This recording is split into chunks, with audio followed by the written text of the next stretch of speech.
हैदराबाद में दो मुसल्लह अफराद ताजिर से मुबैना तौर पर 5 करोड़ रुपए लूट कर फरार हो गए।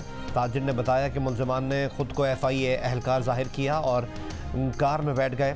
मुलजमान गाड़ी और इसमें रखे 5 करोड़ रुपए लेकर फरार हो गए। वाक़े की तफ्तीश जारी। कराची के इलाके औरंगी में ताजिर के घर 2.5 करोड़ की डकैती।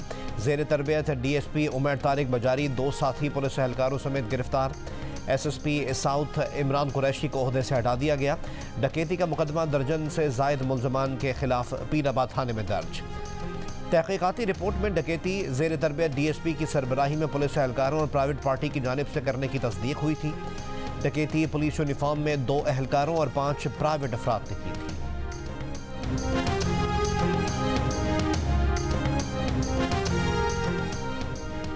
यरगमालियों की रिहाई से मुतालिक डील पर इसराइल का फैसला कुछ देर में मुतवक्के। इसराइली वज़ीर आज़म ने काबीना में कहा कि डील मुश्किल मगर दुरुस्त फैसला है। इसराइली फोर्सेस की खान यूनिस में अपार्टमेंट पर बमबारी, 10 फ़लस्तीनी शहीद, 22 ज़ख्मी। गज़ा में इसराइली हमलों में शहीद फ़लस्तीनियों की तादाद 14,128 तक पहुँच गई। 33,000 से ज़ायद ज़ख्मी। हमास ने कहा है कि नाकामियां छुपाने के लिए इसराइल तिब्बी मराकज़ को निशाना बना रहा है। गज़ा के किसी भी हॉस्पिटल को अस्करी मकासद के लिए इस्तेमाल नहीं किया। इसराइल ने शिमाली गज़ा के शहरियों को मिस्र में धकेलने का मंसूबा बनाया है। गज़ा के शहरी अपनी सरजमीन छोड़कर कहीं नहीं जाएंगे। तर्जुमान अमरीकी महकमा खारजा ने कहा कि पाकिस्तान या किसी भी दूसरे मुल्क में सियासी ओहदे के उम्मीदवारों पर कोई पोजीशन नहीं रखते। अमरीकी सफ़ीर की चेयरमैन तहरीक इंसाफ से जेल में मुलाकात पर तर्जुमान मैथ्यू मिलर का जवाब। कहा, अमरीकी वीज़े के मुंतज़िर अफ़गान शहरियों की हिफाजत के बारे में हुकूमत पाकिस्तान से करीबी और मुस्तकिल राब्ते में है। अमरीकी सफ़ीर की तरफ से पाकिस्तान के लिए 4 नए प्रोग्राम शुरू करने के ऐलान की हिमायत।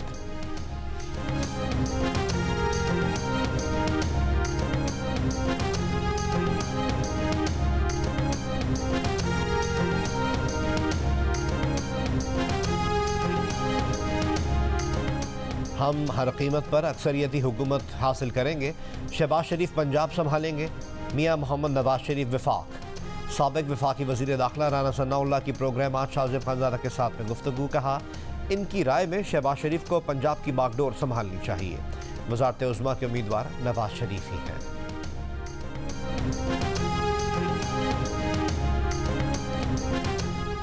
इस्लामाबाद हाईकोर्ट ने साइफर केस में चेयरमैन PTI के खिलाफ जेल ट्रायल रोक दिया। चेयरमैन PTI की दरख्वास्त मंजूर। फैसले में कहा कि जेल ट्रायल की मंजूरी का तरीका कानूनी नहीं था। फैसले के मुताबिक गैर मामूली हालात में ट्रायल जेल में किया जा सकता है। जेल ट्रायल ओपन या इन कैमरा हो सकता है।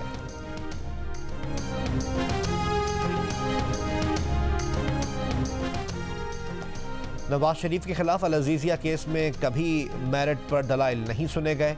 ज़रूरत पड़ी तो अपील रोज़ाना की बुनियाद पर चलाएंगे। एवन फील्ड और अल अजीजिया स्टील मिल्स रेफरेंस में सज़ा के खिलाफ नवाज शरीफ की अपीलों पर समाअत में chief justice Islamabad high court के रिमार्क्स।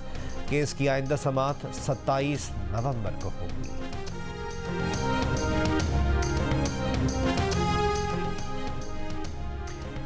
MQM पाकिस्तान और नून लीग के दरमियान सीट एडजस्टमेंट के लिए दोनों जमातों की कमेटियों का पहला इजलास आज होगा। इजलास आज दोपहर मुस्लिम लीग हाउस में होगा। कमेटियां अपनी अपनी तजवीज़ देंगी। वर्किंग रिलेशनशिप और दीगर मामलात पर गुफ्तगू होगी।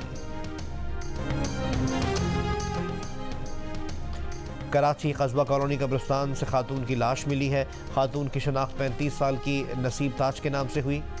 पुलिस के मुताबिक खातून को उसके शौहर ने फायरिंग करके कत्ल किया। मुलजिम फरार। नॉर्दर्न बाईपास के करीब यूनिवर्सिटी के हॉस्टल से तालिब इल्म अमन कुमार की लाश मिली है। नौजवान की लाश 2 से 3 रोज़ पुरानी है।